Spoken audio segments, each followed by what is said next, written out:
Well, the thing about Netflix is they're not interested. They don't have any morality. They have no accountability, and they're only really interested in the money. I see. I see. In contrast, after that, I think a couple of years after that, there was a three-part Netflix documentary that came out. Again, you were interviewed in it.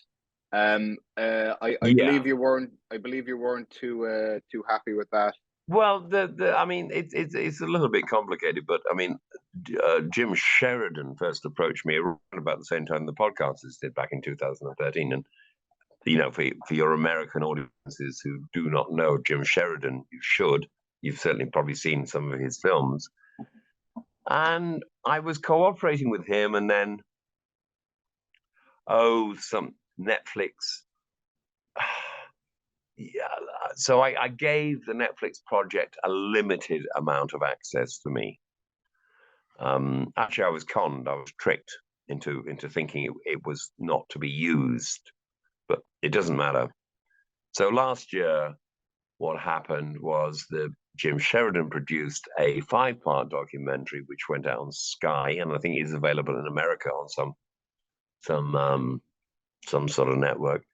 And then Netflix came out with their 3-part piece of what I knew was going to be demonizing propaganda, and it was, and then we're talking about May of last year now. So they came out. Now that coincided with my ex-partner giving me notice that she wanted me to go out. So last year was like being tied to the back of one Mustang horse that I could not get off. But anyway, the horse is now broken and going in the right direction. I see. That's a cowboy metaphor, by the way. That's an old Western cowboy metaphor. Okay, so I mean, for Netflix documentary, you spoke like on camera. So how did you think that it wasn't going to be used if they Well, they recorded on told camera? me they told me it was actually being used as like a tease for a thing. And anyway, look, it doesn't matter. I mean, and do you know what?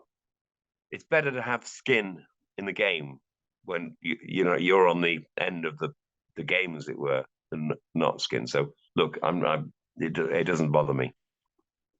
Did you end up watching the 3 episodes? No, I didn't.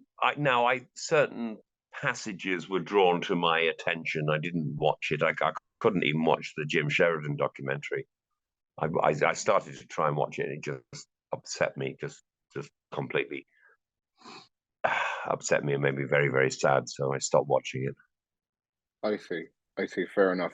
It must be surreal seeing it. I mean, to be fair, you've had a bit of experience, but like an entire documentary centering on you, and the documentary very much made it out that you did it. Like if I didn't know anything about the case and I just watched the documentary, I would 100% think it was you. Well, the thing about Netflix is they're not interested. They don't have any morality. They have no accountability, and they're only really interested in the money. And that's the reality of Netflix. Interesting. Would you have an aversion to taking part in any future documentaries that may be made about it? No, look, I mean, I'm open. I mean, I'm talking to you this evening. We're doing, thank you very much for allowing me the opportunity to speak to the Around 5. Okay, just another thing. Do you plan on yeah. do you plan on actually like taking some sort of action against the Netflix people? No, I'm not, because I'd rather get on with my own creativity. But my ex-partner has started a case against the Netflix, the directors of the program, and the production company, a UK London-based production company called Lightbox. And she has started her own action against them. And I'm actually, through a third party, I am supporting her action and giving her feeding in information which will be of assistance to her. Bless her.